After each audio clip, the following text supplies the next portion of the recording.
You good? Yo, what's up, everybody?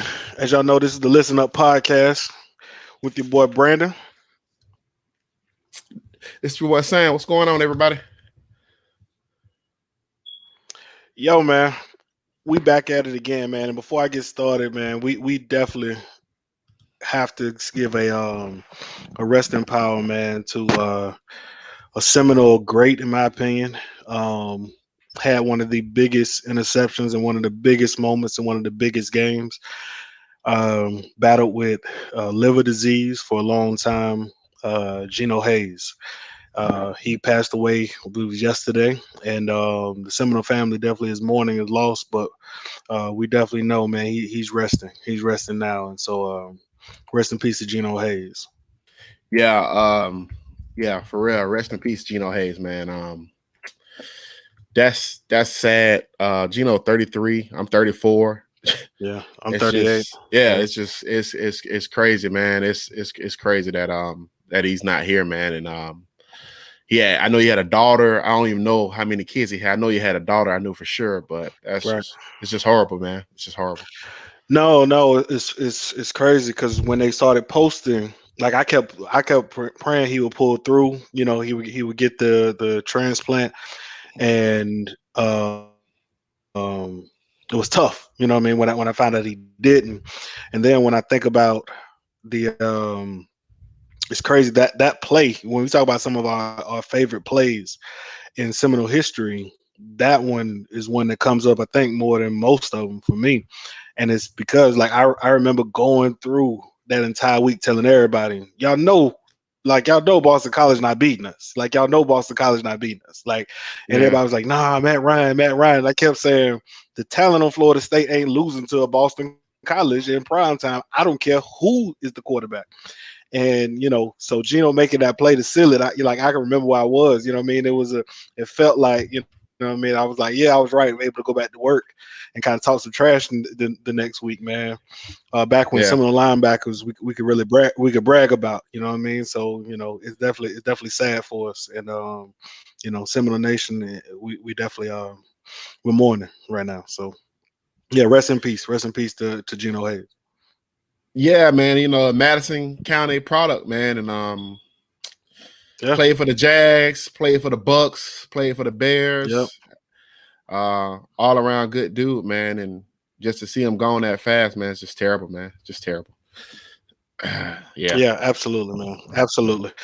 We gonna transition a little bit, man, and it's tough. It's tough kind of transition. I know you hate to start the show, but I felt like we would have been wrong if we didn't.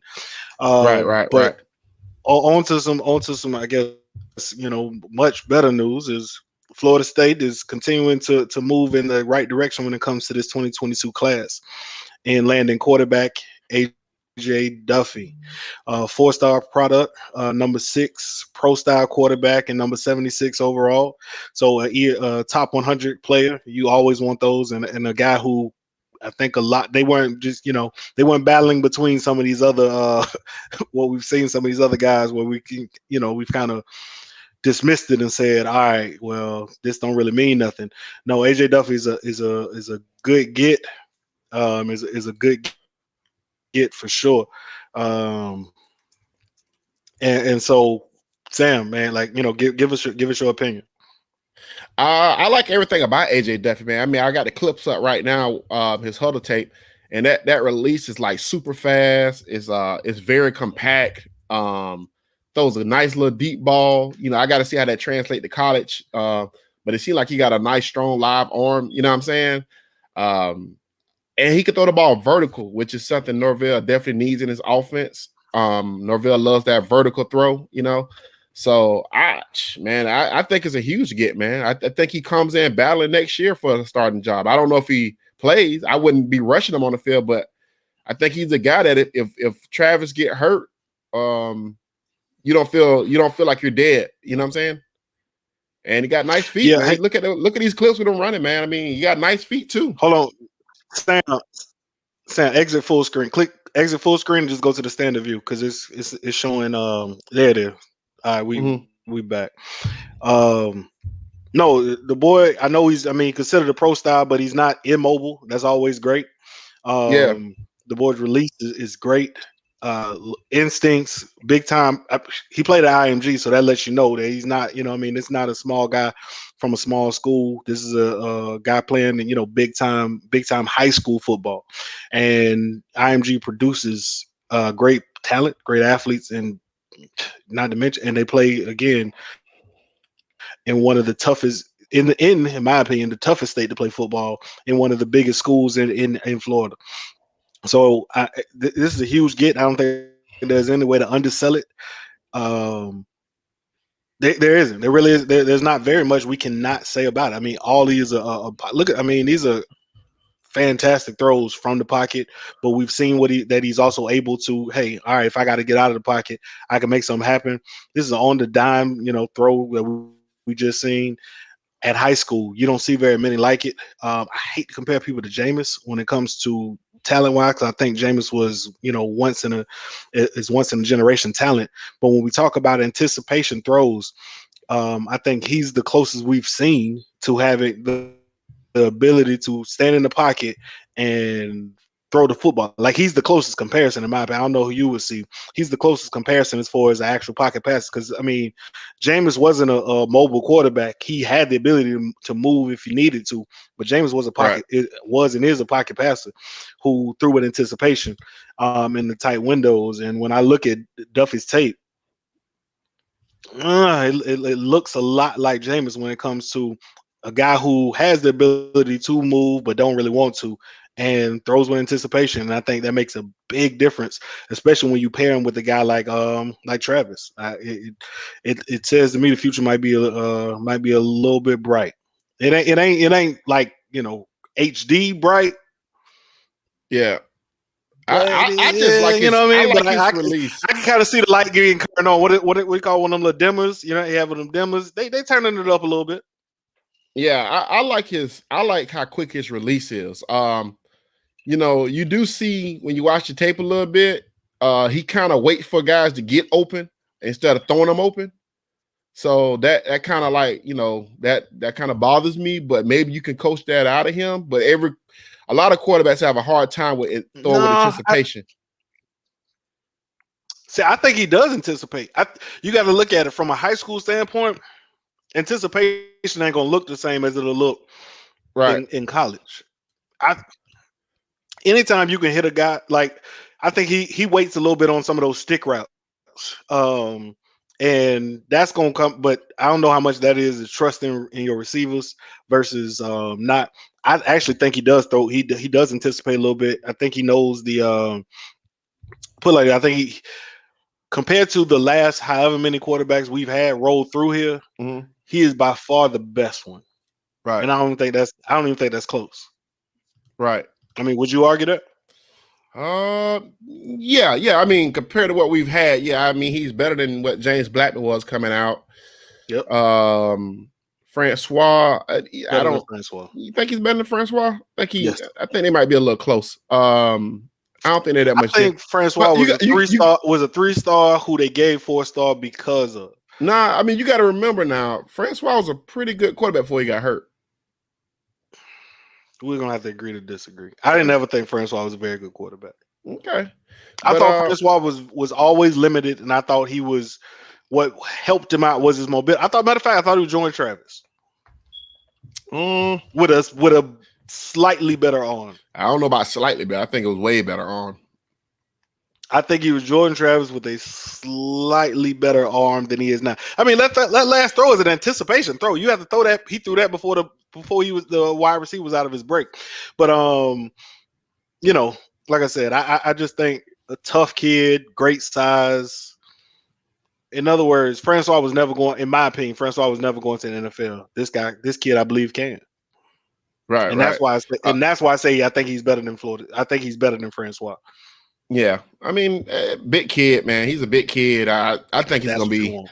If we could keep him, let's just keep him. You know what I'm saying? I'm kind of, which Well, I'm that not was going to be concerned my. about. Well, that was going to be my Yeah, next point, right?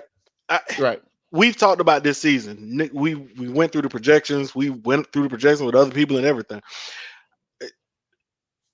it's a very strong possibility that they will lose some guys. I don't. Do you believe that about Duffy? That if the Mm, season play out, we end up with another 3-win season. Duffy gone. I mean, anything's possible when you win 3 games. You know what I'm saying? Anything's possible when you win 3 games. I think they're gonna win more than 3 games though. So I wouldn't go down that route. I wouldn't go down that No, I'm road. I just think talking worst case scenario. I don't think they win in 3 either. okay. So I think the bigger problem you have is um I mean, you got to commit it kind of early. You got a pretty good relationship with Dillingham. You know what I'm saying? So that's always a good thing. I mean, I guess the biggest problem would be if Dillingham took another job and then you have a bad season, right? Like you win 5 games and Dillingham take another job. Is there a possibility that you lose him? I mean, I think it's a possibility, but right now I don't know who's all in on him yet. You know what I'm saying? Like really in on him yet, because some of the big dogs haven't started recruiting yet. You know what I'm saying? So it's just a verbal commit right now. You know what I'm saying? I mean, all of them are verbal commits, but I mean, some are more solid than others. You know what I mean? Some people we know. Yeah. All right, man, it's gonna get a little dicey in June on June 1st. You know what I'm saying? Right. And Right. some of these are like, in my opinion, I looked at the date. I said, dang, it's man, it's April 28th. They ain't nothing. Nothing's really happened. Nothing's really changed. They just started spring football. What would make him commit now, knowing that June 1st is everything's opening up? In my opinion, I actually looked at it as a positive. I said, man, that says to me, this is a pretty solid commit, in my opinion. You know what I'm saying? Because matter of fact, I think I'm gonna go as far as say almost anybody who commits in between now and June 1st is a pretty solid commit, or after June 1st. Is a pretty solid commit, because that means they've had the opportunity to see somebody else. They've had the opportunity, and they know we got the opportunity to see somebody else, and they still chose Florida State. So that Right. says to me that they all in, or they believe, or they don't bought in, or whatever. You know what I mean? Whatever the cliches we want to throw out there. To me, Mhm. it says no. This you know what I mean? This person is kind of in the camp. So in my opinion, I'm gonna go out on a limb and say AJ is coming regardless. I would align myself with that belief that he's coming regardless. I feel good about AJ Duffy. I think he's always wanted to kind of commit and be here. I think they had issues as far as like trying to decide which one it is, which one they want to do, far as Morris or Duffy. And I like I said, I didn't really believe. I believe they could have got Duffy, but I mean not Duffy, but Morris. But I thought Morris was going to take you a little bit down the road a little bit further. You know what I'm saying? And if you can get AJ Duffy early, get AJ Duffy, because he's probably the better quarterback, honestly. I'm on the what is it? The old cliche, a bird in the hand is worth two in the bush, or something like that. Right. Like, no, take them. Yeah, If yeah, yeah. like you ain't got time to slow play it, and I'm gonna see if maybe we can get Morris, because we kind of think they both even, but we might like Morris more. It ain't that big of a difference, in my opinion, between the two quarterbacks. So if you got one who's ready to commit. You know what I mean? Like, yeah, Right. no, take them. And if you happen to also get Morris, cool. But if not, I got Duffy and I'm good with it. You know what I'm saying? So in my opinion, I don't even think that's even a question. I think you had no choice but to take him, because like you said, MJ, he's Morris still trying to figure it out what he want to do. Georgia Tech is heavily in the game. Right. You don't need to be in the 11th hour trying to, trying to figure out which one you want. Meanwhile, you lose both of them. Yeah, you're going up against Jeff Collins at the end of the day, and Right. You he don't want to might lose both of them. yeah, he might be a better recruiting staff than what you have. So you don't want to I don't play think that there's no game. might in it. Yeah, but Yeah. yeah. Yeah. I don't think there's no might in that, but I hear what you're saying. No, I mean, yeah, I think you absolutely needed to get it, and they did, and I do believe it's a solid commit. And man, like I said, one thing about it, I give credit where credit is due. I give, when it's time to be critical, we're gonna be critical, but when it's time to give props, I'm gonna give props and props. Yeah. We got some bad news though, because I think the linebacker Willis is probably not coming to Florida State.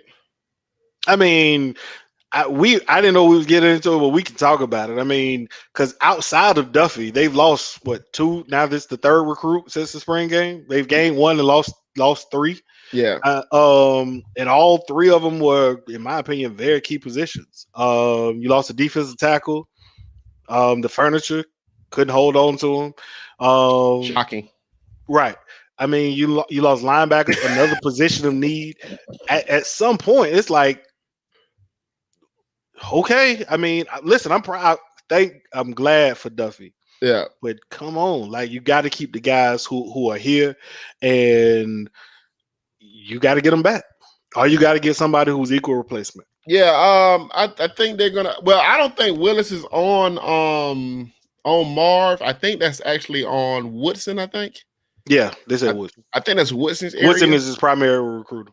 Yeah, so I think that's on Woodson, but I don't think Marv is very inspiring either. So, I mean, it's weird, right? Because I've been holding my opinions on Marv just because I liked him. I like the guy, and I was so high on him coming in, right? yeah, But at the end of the day, I thought his unit underperformed last year. Um, I didn't think they showed very much in the spring game either. I mean, we yeah, saw some flashes from a couple players at times, but yeah, not really. Um, I don't know, man. Like, I don't know. Like, and that's I know it's a little off what we were talking about, but Chris Marv, I'm a wait just because I like him, so I'm gonna give him a little bit of the benefit of the doubt.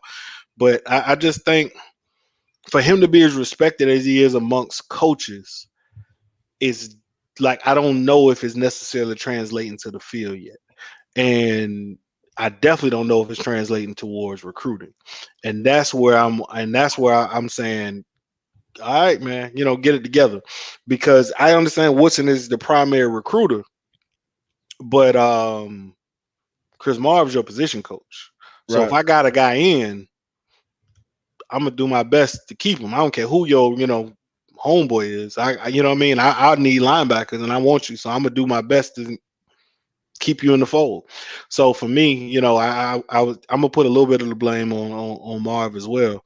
But it's early. They still got a good class. Out of 100 kids, let's just hope some more paying off. But what I can tell you is they got a Duffy and have lost three other positions of need.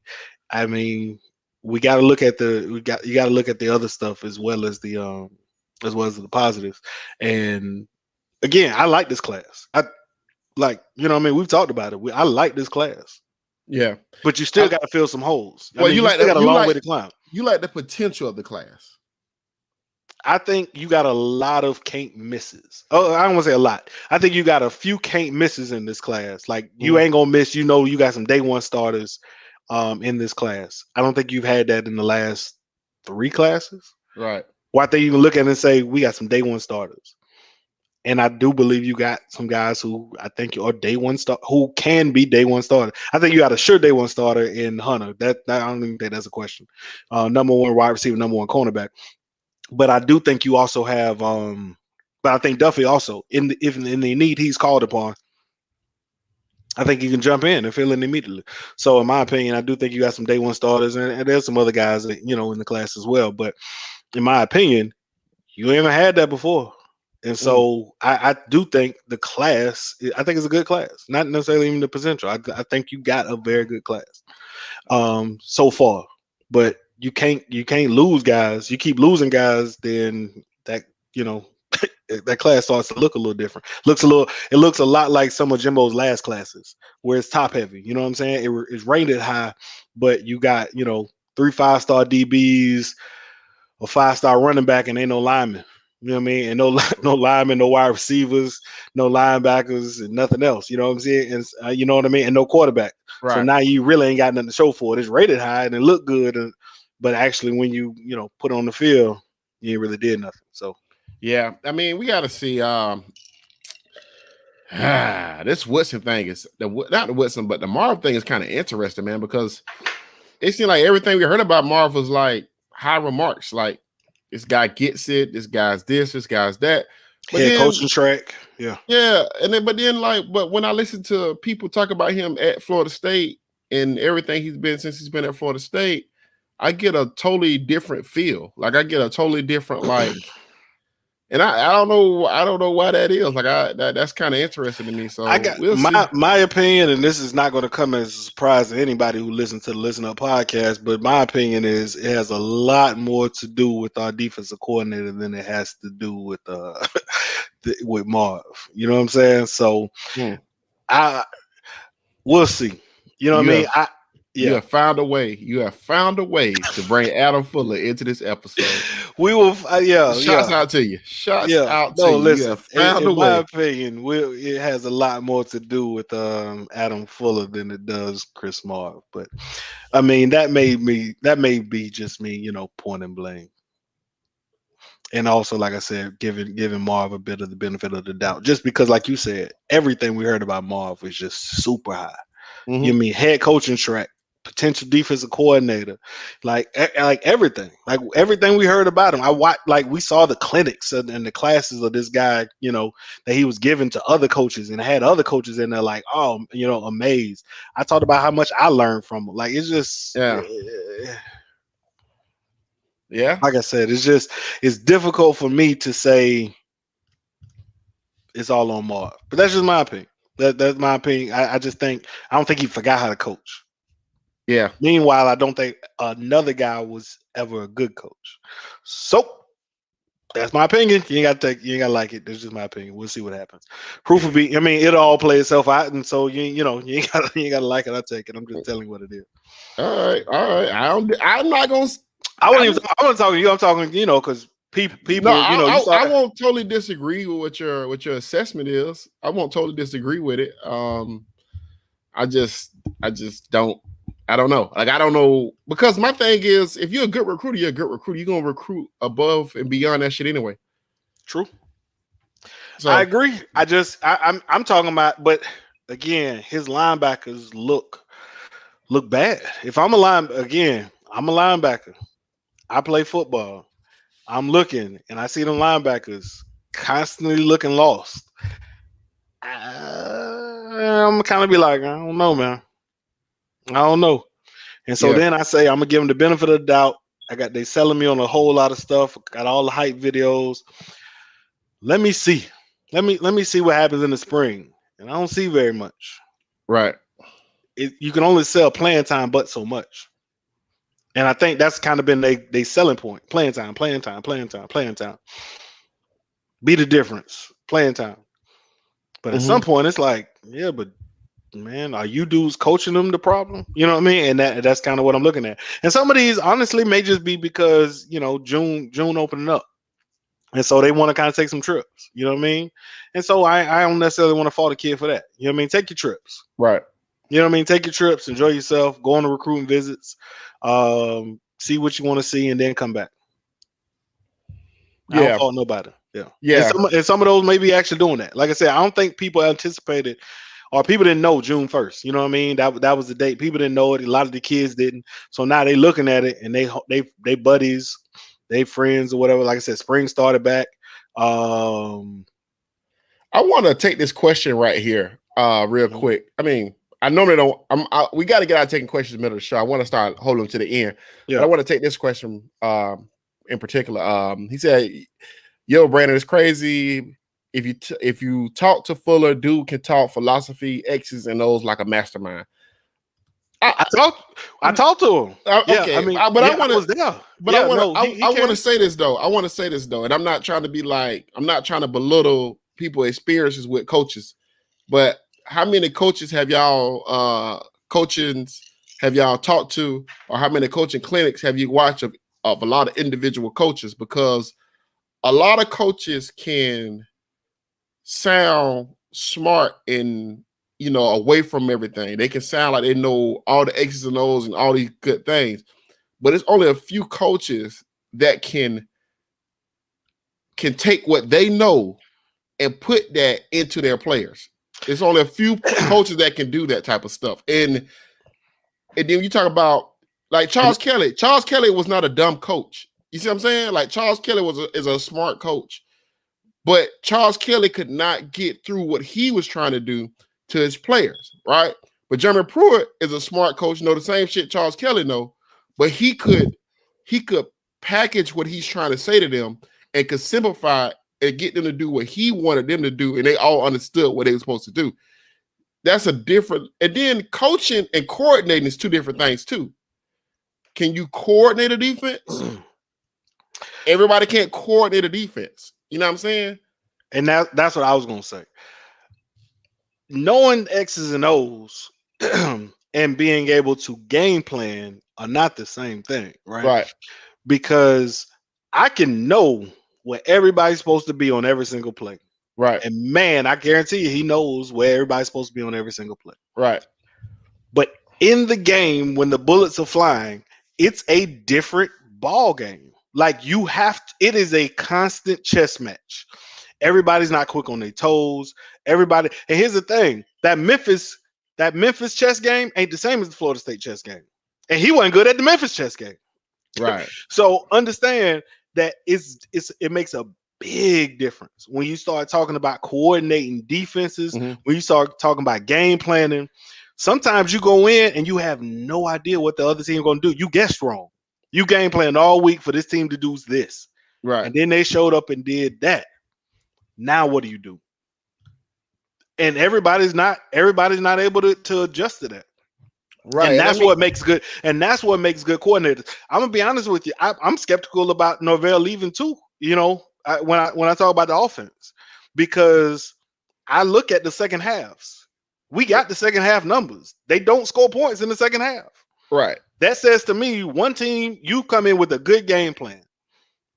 You were able to get some points. You went into halftime. That other defensive coordinator said, all right, I'm going to adjust.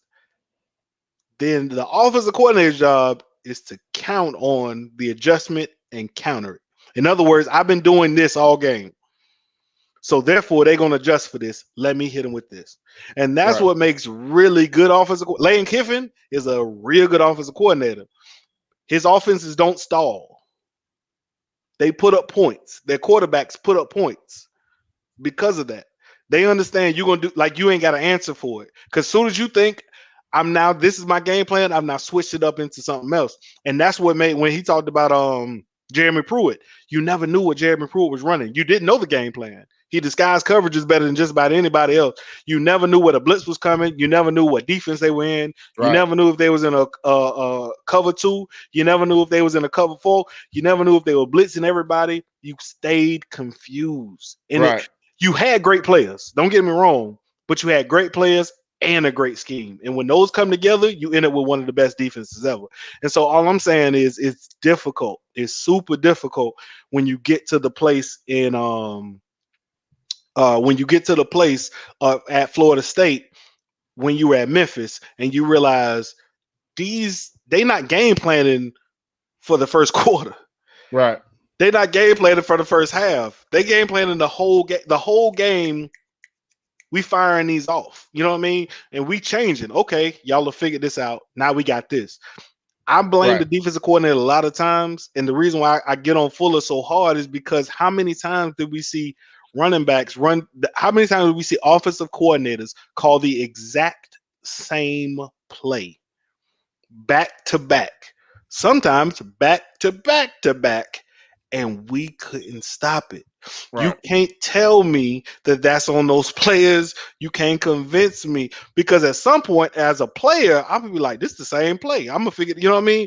So we got to put that on the leadership. And so just because he can spout it off, don't mean he can teach it to those kids. Right. And don't mean he can translate it and don't mean that it translates to what happens in game day, because we've seen a lot of times teams figured out they can't stop this play. I don't know why, but they can't stop it. And so the offense coordinator just said, we're going to keep running it, and we're going to run it, and we're going to run it again, and we're going to run it again. And what we didn't see was an adjustment from our side as to how to stop it. And that's where I look at Fuller and I say, they ran that play already. Okay, they run it the second time now. They should never be able to run it the third time. Right. If not, that's on me. Right. Like, as a person who is I'm a defensive coach. I started out as a wide receivers coach. I'm a defensive coach. If they run the same play 3 times in a row, right, and I can't stop it, That ain't on. I can't look at those boys and say, "What are y'all doing?" That's on me. Right. I think though. I don't want to stay on this defense too long because I don't either. we're gonna have We plenty of got a time whole to nother keep. topic. We got a whole nother topic. Go Yeah, ahead. we got one last topic to go to. I But just go ahead. think as a coordinator, you have to get everybody to buy into what you're doing. You know what I'm saying? You got to get everybody to buy into what you're doing. You got to be your coordinator, your defensive coordinator got to be coaching the linebackers coach, the defensive backs coach, the D line coach, and everybody got to be moving into those ways of, okay, this is how we're gonna do things, and this is the adjustment. You know, okay, we did this, but when they do this, this is what we're gonna do. And sometimes you don't have enough good defensive minds. Maybe you don't have enough good. It's a lot of reasons why a coordinator could be bad. Now he could be a bad coordinator. He can have bad guys around him. Mm-hmm. You know what I'm saying? And I think, like with Charles Kelly, I think in a lot of ways he had bad guys around him. My I don't opinion. think. Yeah, I agree with that. I don't think he was a necessarily a bad quarterback. I think he was working with a lot of obstacles. Bad coordinator. I think he was working with a lot of obstacles. Yeah, I think if you'd have gave Charles Kelly the linebacker coach that Jimbo wanted to begin with, and gave Charles Kelly a defensive backs coach that Jimbo wanted to begin with, I think maybe that defense would have been better. But Jimbo begged for more money to get these things. That didn't happen. So you got what you got, and that's why every week he would laugh about the idea of finding a coordinator, because he's like, y'all want to pay $1 million to get rid of somebody, but you wouldn't pay $500,000 to get this guy. You know what I'm saying? So it was like it was laughable to him. Right. We're gonna see, man. We're gonna see. I think Wayne made a point about boy, they spoiled the middle defense. That was because we had terrible linebackers at that time. I thought the linebacker play, if Willie would have stayed, bad linebacker play and a bad linebacker coach. Yeah. So if you'd have got Jim Levitt and you was upgrading linebackers at the same time, I think you would have saw a better linebacker play, because Amari Gainer was starting to come on and was actually playing good football in that season, if you remember. But they was in a poor defense, and it was in a scheme that none of them knew. It was a whole lot with that. Yeah. It was a whole lot with that Boise State game. People was destined to get fired after that season. Yeah, not only again, and it was a whole lot of quit. It's a lot. We can't go back to Boise State. Like I can't go all the way back there, but it was a whole lot happening in that one. Yeah. But listen, man, we're gonna move on to this last topic, man. Let y'all folks get to bed, man. FSU Anti-Racism Task Force. I'm gonna pause. Votes to keep Doak Campbell name on football stadium. Now, I ain't gonna say no. Sam, react. So, first of all, this shit's about to get geopolitical. That's why I said you react. It's about to get political in here. So if you don't want to hear political shit, you might want to go ahead and cut the pod off right now.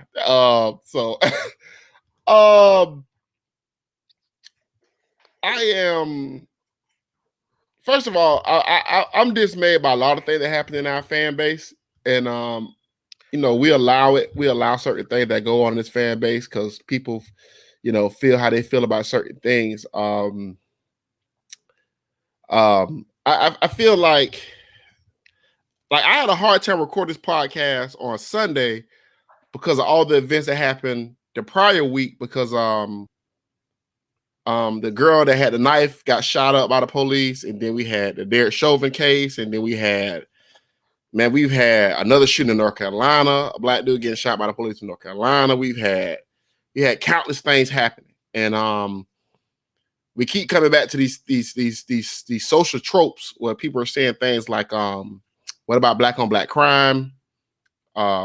And I get upset more with FSU fans. They talk about what are we doing about black on black crime, because it's like, y'all see these football players feeding neighborhoods, doing volunteer work, pulling kids together. That we as black people, we're doing everything we can to solve issues within our own community. You know what I'm saying? Then you just oppose that to what we're seeing with this name change on the stadium. People don't want to reconcile that there are racist tropes that exist that people celebrate on an everyday and it's aggravating almost like. And the idea that they wouldn't even sell the rights to the stadium, and I don't know, maybe they didn't get the price that they wanted to sell the rights, which is possible. That's very much possible. I would say any amount of profit was good enough. Okay, that's what I'm gonna say. We were saying they didn't get the price they wanted. I'm like, I mean, any price they is were good offered enough. no money because like any price is good enough. Any money is better than no money. Last time I checked. Yeah, any price is good enough. But I just think that what you see is there is this big push against keeping things the status quo and not questioning the institutions that exist in this country and that exist, at every level in this country. I mean, it exists at every level. It exists within the football names, the football statues. It exists in the police department, the fire department, the mayor, the governor. In every area of this country, we have these systematic, institutionalized racist and racism things that's going on, and people are challenging these things, and this make people feel like we're trying to, I don't know what they feel like. They feel like we're trying to counsel. You keep calling it counsel culture, but I don't understand nothing's really being counseled around here. I forgot what somebody called it. They said it's not cancel culture. It's accountability. It's accountability culture. Yeah, it's accountability. You are being held accountable for the things that you have done in the past. The idea that, well, I said this, but there are no consequences. And then they somehow hide it under the freedom of speech. Somehow it really bothers me because, again, go to your job, go to your boss tomorrow. I want you to do this and just cuss them out. Like, just tell them, you know what? I don't like you. Just, whatever you feel about your boss, you might like your boss. But if you don't, find that employee then that you don't like. Find whoever it is that you don't like tomorrow, right? And just, I want you to cuss them out. It ain't got to be your boss. Right. And understand that there are consequences for those words. Right. You might get hit in the mouth. You might get blocked. You might get cussed out. You might get fired. Whatever the consequence is, there are consequences. And you could say, well, no, it's a freedom of speech. I can say what I want to say. You absolutely can, sir. Yeah. And ma'am. That doesn't mean there's not consequences for you saying them. And that's the part that seems to like elude so many people. Like, there's consequences for the things that you say. There's consequences for the things that you do, and there's consequences for your behaviors. Right. So at this point, this committee they said 30 people apparently were assigned to this anti-racism committee, which is, I mean, I got to see the picture of the committee. There's no picture of the committee, but I got all 30 members' names here. The task force executive committee was made up of Maxine Montgomery, Brandon Bowden, Michelle Douglas. That's the executive committee, and then there's a lot of members, including Tom Block, Katrina Ole Davis, Miles Feature, Stacey Harden. These are teachers, faculty members. I have the titles all here. We'll post the link. I'll put the link in the at the description of the show if you want to decide to send an email or whatever to any one of these members of the task force. But I guess the thing is, I saw 30 members here is what was assigned. The vote was denied 12-7. So I'm trying to figure out what happens to the other 11 members. Like, it's a lot of questions that happen. And like, if there's 30 members, all on this task force that you've created, why only 19 voted? Because I think they say the vote was lost 12-9. Like, I'm not sure I fully understand why only some of the people got the vote and why others didn't. Would that have swung the vote if all 30 members had gotten the vote? Like, it's a lot of stuff that kind of happened in this that that somehow feels away. And so now, listen, I've been watching a whole lot of crime docs, and I see a lot of shady stuff happening around politics. Yeah. And so it's hard for me to believe a lot of things. But when you tell me it's 30 committee members, but only 19 voted, I'm trying to figure out what happened to the other 11 members. Well, you know what it is, though. Like, nobody wants to put their name on their shit. Like, nobody want to put their name on what they truly believe because they're afraid that they're going to be held accountable for it, and I get into this. Well, I talk about this. Yeah, but if you don't stand for something, you'll fall for anything. Right, but see, that's the problem I have. It's not enough people standing for anything. You know what I mean? Like, it's so many people out here trying to just like again, the vote, I'm assuming, is anonymous. We ain't gonna know what 12 voted for and what 12. I mean, what 7 voted for the name change and what 12 voted against it. Right. We're not gonna know the 11, other 19 members who all voted. We ain't gonna know. You know what I mean? At the next year, Listen. Rose knew I was drinking peach because he asked what Oh, I was okay. sipping Yeah, on. I'm on Jameson, and because I'm on a diet, I got this sugar-free fruit punch with it, and it ain't hitting. But listen, no, it's just, I mean, like, ain't nobody being like, nobody's held accountable for anything they do, and these little, side backroom deals that are being made. At the end of the day, I don't believe they ever had any intentions on changing. Yeah, You know what I I mean? felt the I same think they way. did it. I think they did it to show, like, hey, show for, oh man, we made the change. Let's get everybody. And then I think they did that as well. Let's gauge the reaction. Let's see what happens. Let's see what, you know what I mean. Let's see how what the fallout might look like. And then when they didn't get the fallout that they expected, or they was like, ain't really that many people up in arms if we don't change it. Well, no, believe me, those boosters was up in arms about a name change. Those No. I higher mean, up, if we don't change it, I ain't say if we do. I say ain't that many people who up in arms if we actually change the name. Ain't that many people gonna be mad. More people gonna be mad if we do change it. right? So they basically did a temperature check and said, all right, cool. So now on what is it, Wednesday on August 28th, in the middle of the week, in the middle of the day, we're gonna just kind of tell them we voted, Right. and they're gonna leave it at that. It's like what is it was at least we tried vote. Yeah. At least we tried vote. That's exactly what it is. Highlight that one, Sam. Click on that one. Which one? You can't handle the truth. Just play. Yeah, it's an at least we tried vote. That's exactly what that is. Everything is theatrics. Everything is, oh well, we made a go at it. We made a go at it, and I just do. So I talk about this a lot on my other podcasts. I've been on a break. We've been on a break lately because my homegirl, she dealing with a lot. Well, she got a lot going on right now, and she's pulling through on the other side of that stuff. And I'm really, happy for her and proud of her, and I'm praying for her. But and I try to keep most of the stuff off of this podcast because I know people get upset when they have to listen to. They consider political shit. I don't consider doing the right thing political. You know what I'm saying? I don't consider that political. Like, I don't consider, like, if there's a name on a stadium that was vehemently against black people being around white people, integration and totally forced segregation, it's the right thing to do to not have him on the stadium name, to not be a part of that. It's the right thing to do to not be associated with though. I did look it up. The committee did remove some sort of statue. They removed the statue, so they haven't been completely used to. Because my thing was, again, I didn't even know this task force existed. I'm gonna be honest. No, they say they were going to assemble a task force last year. I remember that. Which I thought, see, I'm gonna be honest with you. When they said they're going to assemble a task force, that's when I knew it was going to be some bullshit. That's exactly right. I was going to say, I never, if you tell me whenever I hear the term task force, oh, okay, all right, y'all ready to sweep some things on the Matter of fact, a task force just sounds detrimental to black people. Right.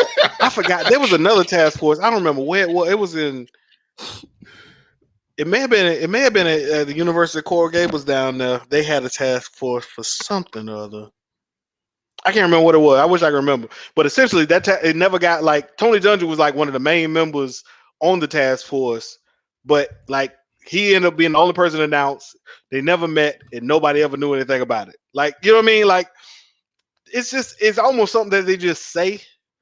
I will give Thrasher credit for at least assembling the task force, bro. But I mean, you could have just told us no. I would have felt a whole lot better if when people came out and said, hey, we want to change dope, and he was like, nah, fuck y'all, I ain't changing shit. All right, cool with me. I mean, like, I'd have been okay with that because that's honest. This is disingenuous. Right. I think it's rough, man, because I get upset because we have no problem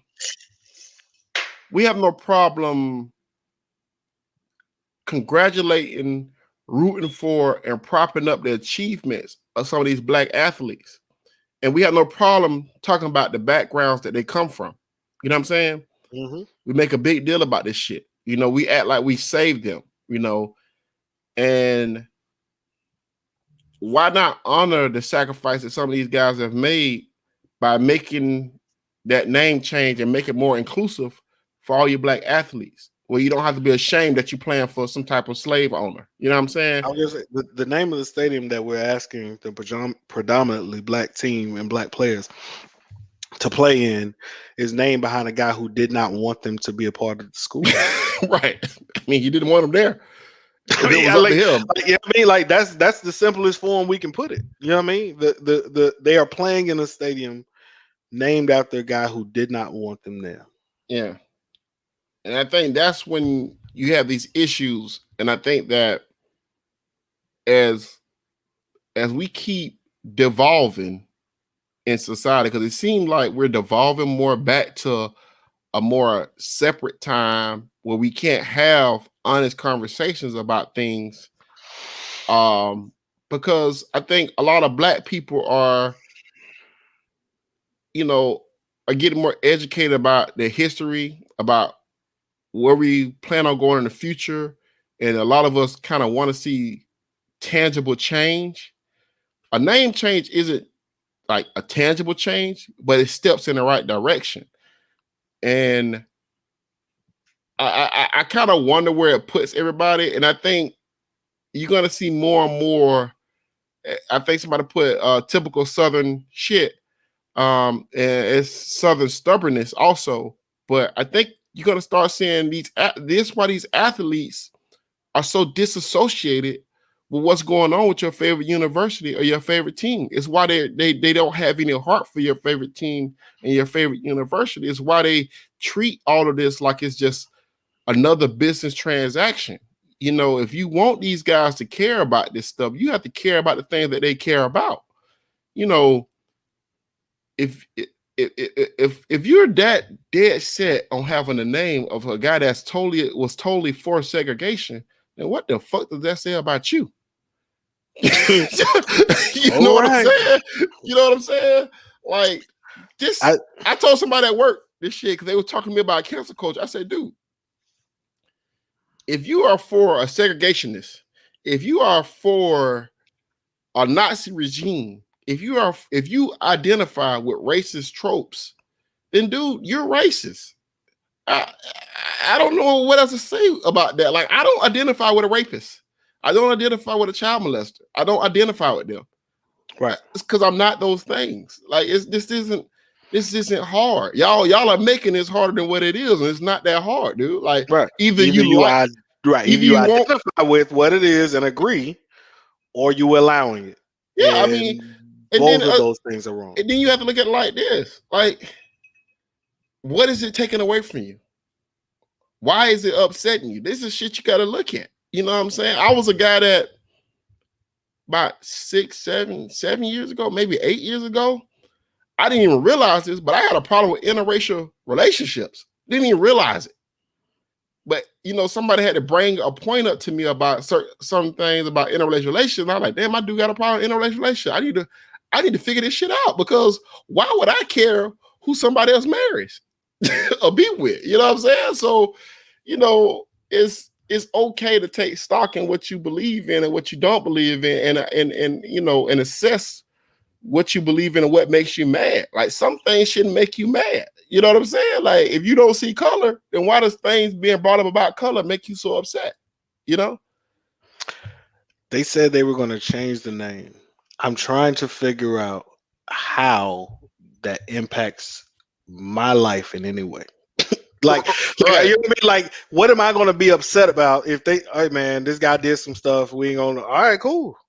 Yeah. Cool. You know what I mean? Like, it didn't move, like, it didn't move me, because, like, all right, cool, that makes sense to me. He did some crazy stuff, he gotta go. All right. So the idea that you were somehow vehemently upset about that says to me, like, did we watch? I never forget. I never forget when they brought up the point. This is about shit. I don't know. This might have been 8 years ago, maybe 9 years ago. They brought the point about Martin Luther King being unfaithful to his wife. You remember this? I do remember that.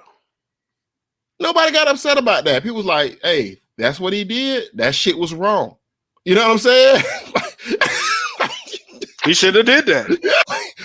He should have been doing that. That was But it don't wrong. take away from whatever, like all the other stuff he said. I mean, he said it. I mean, okay, he cheated on his Okay. wife. Yeah, he's wrong. You know what I'm saying? So You should have did that. it's just I think we need to start if white I think we people need to start looking at ourselves, man. we got to start looking inward, man. We got to figure Yeah, out why do these things make us mad? Why are we so attached to these things? that's what You I said the know, first. That's what I said the first episode when we first talked about it. We somehow seem to ideologize. What is it? Ideologize?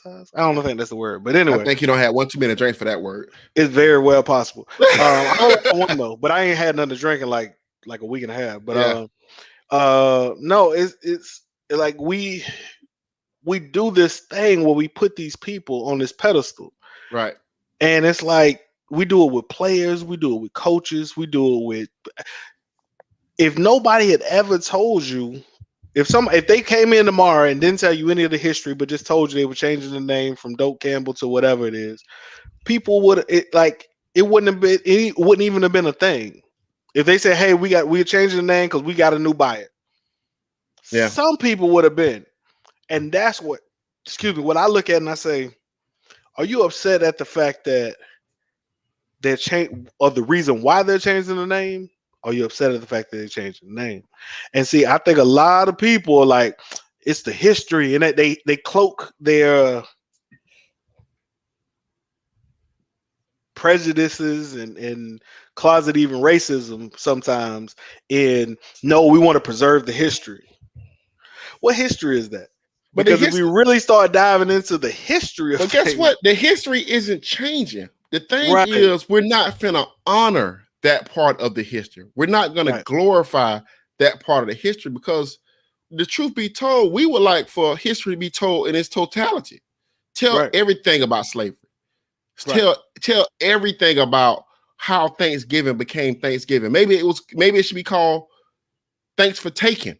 I don't Oh know. no, we can't No, listen. but I'm just Yeah, saying, like, we all on a tangent. no, no, We can't. but I'm just saying, like, Don't tell them about Christopher Columbus. yeah, but I'm just saying, like, we want I just history. watched Exterminate the Brutes on HBO. Yeah, but we want to see history told in its totality. It's no reason to run away from our history because the fact that we won't confront our history is why we keep repeating it. It's the reason why Those who don't, yeah, it's a those reason are destined why to repeat it. Yeah. it's a reason why you see people storming the Capitol building. That's happened before in our history. That is not some foreign thing. I know people want to feel like it's foreign, but it's not foreign.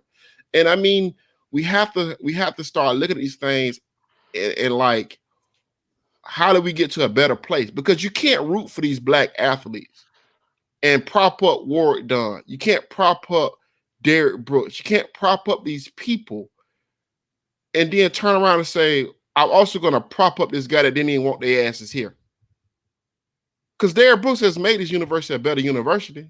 Warwick Dunn has made his university a better university.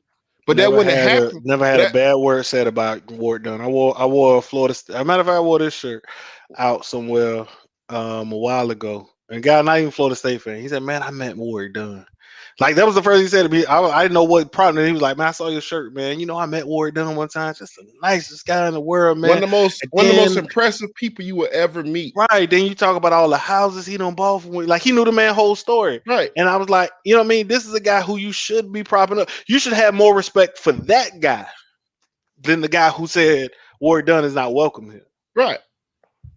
My opinion. It just doesn't make sense. You know, and I just that's all I would say about that, man. I ain't gonna live on this soapbox with people because I know people like, man, I can't have FSU football. I didn't come here for all of that. But we started out talking about AJ Duffy and ended up on Hey, I love our podcast, man. AJ Duffy is Listen, man, we're the only podcast who can. But here's the thing, though, and this is and I promise, like, we're gonna be done after this. This is why we started it, man. We understood for a lot of people that when me and Sam talked about it, and we've had this conversation offline, and I mean we're gonna talk about it now because we're here, and probably because I've been drinking. But we said, I mean, there's very few black voices in FSU. So very few people can touch the topics that we can touch in the way that we touch them.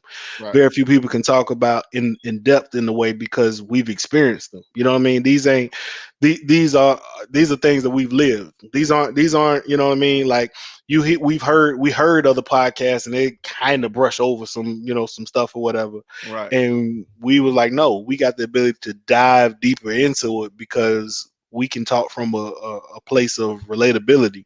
You know what I Right. mean? Like we've experienced a lot of the things that these players have experienced. I could tell you I have. You know what I mean? When they talk about, Tallahassee police and they talk about all the, the problems that they face and driving while black and all these, man, I know I've been there. I know Sam. Like I'm sure Sam got stories as well. Right. So the reason why we do this is because we can offer a unique perspective, and so for the white people and other races who listen in, we appreciate y'all listening in because we're gonna give you a perspective that nobody else can give you. We give you a perspective that only two African Americans sitting here can give you. You know Right. what I mean? And so and we will always do that, and we will Right. continue to do that. I know, for Sam and for me both, we don't have no ill will towards anybody. We have no hate in our heart towards anybody. But we also know that this is the world in which we live in. You know what I Right. mean? Like this is the world in which we live in. We keep it 100 all the way around when it comes to Florida State and when it comes to the society in which we live in. We've seen the murders. We've seen recently police officers tell you that they mistake their gun for tasers. I own guns. Right. I own tasers. They don't feel the same. You're right. So when they tell, you know what I mean? So we understand when people have been sold a whole, when we're being told some foolishness, but we also understand, and that also goes the same way as it relates to Florida State. We Yeah. understand when we've been told some foolishness. You know what I mean? And this naming situation, foolishness. Right. Because it's not that difficult. This isn't Look at how difficult. they treated Jameis because of all right. So I, listen, we diving deep, Wayne. Wayne, we diving deep. But yeah, I mean, Jameis has always been a source topic for me. I don't believe we didn't go. I think we didn't even go to the White House because of Jameis. You know what I mean? I think they distanced themselves. I think Florida State has distanced themselves because of Jameis, and it's sad to me because this was your best one of your best quarterbacks, and maybe arguably your best quarterback in FSU history, who name's not mentioned. They had a celebration last week, and he wasn't invited. Or was he there? Was he there at that one that they had at Yeah, he was there, wasn't he? The one, I not the one that the Florida State did, but that was done by the players, so that one don't count. But all I'm don't. saying is, So I don't know because man, the Jameis thing is so layered to a point that that's a whole episode within it itself, is. We ain't and gonna dive into it. But all I'm because saying, that's a layered conversation because the main reason it's layered is because Jameis was immature, right? Like, and I 100%. think we get into this conversation, man. That's a different conversation because you No, get we can't. into, Listen, man. Let's not yeah. dive into it. We'll I dive. mean, Listen, Wayne. We'll talk about Jameis another episode. I promise. But no, we let's not dive into it because I agree with you. It's a lot happening in that one, and if I start diving into them facts and them conversations I had with a lot of people that they ain't like, I ain't even go. well, I ain't like go. somebody talking about diving to, but when I was talking about diving to, we talking about diving to what's consent, what's not consent, what's okay, what's not okay, and I'm not getting into it. yeah, No, that's a lot. like it's a whole it's an episode in itself. That serious. Like when we in the dead period, ain't nothing going on in the middle of summer. We'll do a James episode. I promise. Just into what's going on because it's a lot going on with that one. I mean, I ain't going into it. But I mean, I said all that basically to say, yeah, it's a lot of closet things and a lot of things that we see as black people, and then we're kind of told, by white people essentially, yeah, oh, that's not racism. You can't tell me what I'm like. You can't tell me what I'm seeing because I've experienced it. I've lived through it, and I know what it is. Like, you know what I mean. So when you tell me it ain't, I'm telling you it is. You know what I'm saying? I'm telling you that these little subtle things and these certain ways that players are described, and why we take so offense to even something simple as, oh, we need him no way, good riddance. Mm-hmm. You liked him when he was here. Now he Right. not there no more. That feels away. Right. And why it got to be, you know what I mean, good riddance. Especially, which is why we kept harping on. This is a guy who made good grades. This is a guy who never got into trouble. And I'm not even naming a player, but I'm naming a player. This is a guy who never had any issues. This was a coach's kid. But all we hear is good riddance.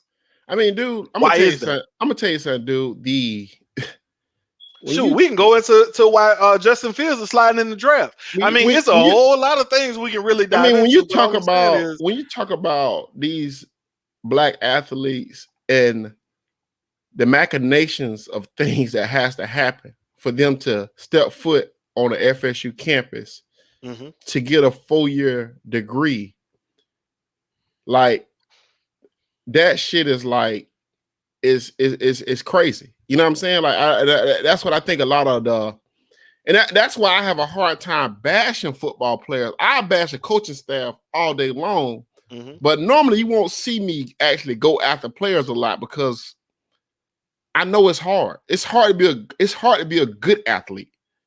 It's even hard to be a great athlete. Right. It's damn near impossible to be an elite athlete that competes on an elite level. You know what I'm saying? Like it's so many degrees to that shit. And I don't like to get into that. So that's why I took offense to what people said about Woodby, Marv, and certain guys. I have a problem. If we want to talk about their play on the field, that's fine. But when you call these guys bad apples and bad people, that shit bothers me because you don't know what they went through to get to this point in their lives. And you don't know their home life. You don't know anything.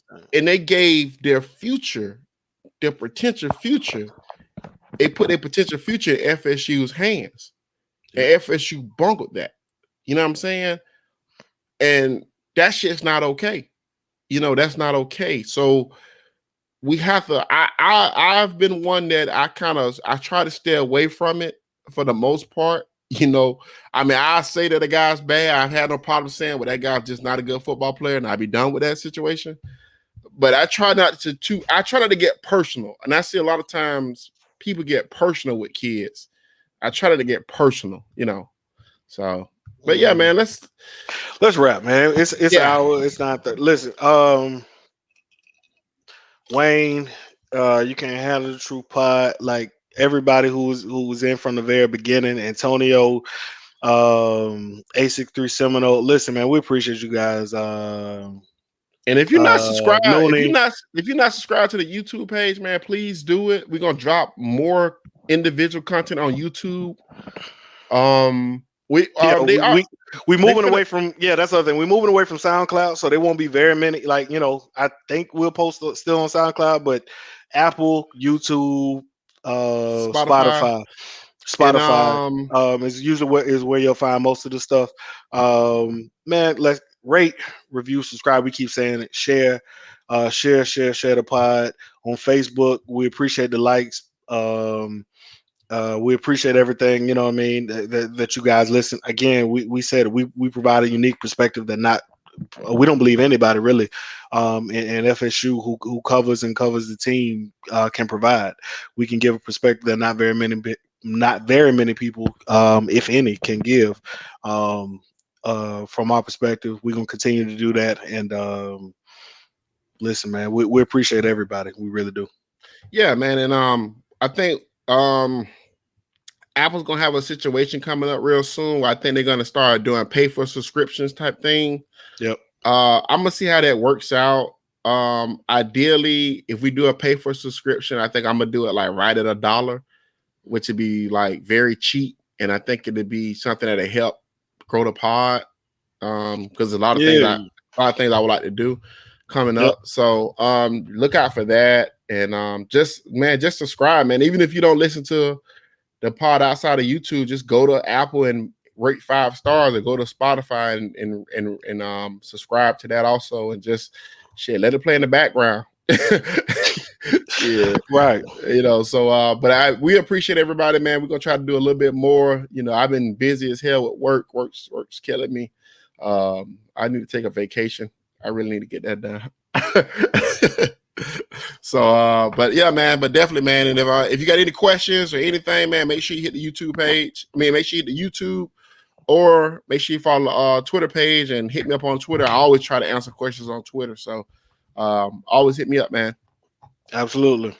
Yo, man, this is the Listen Up Podcast. We out. Yo.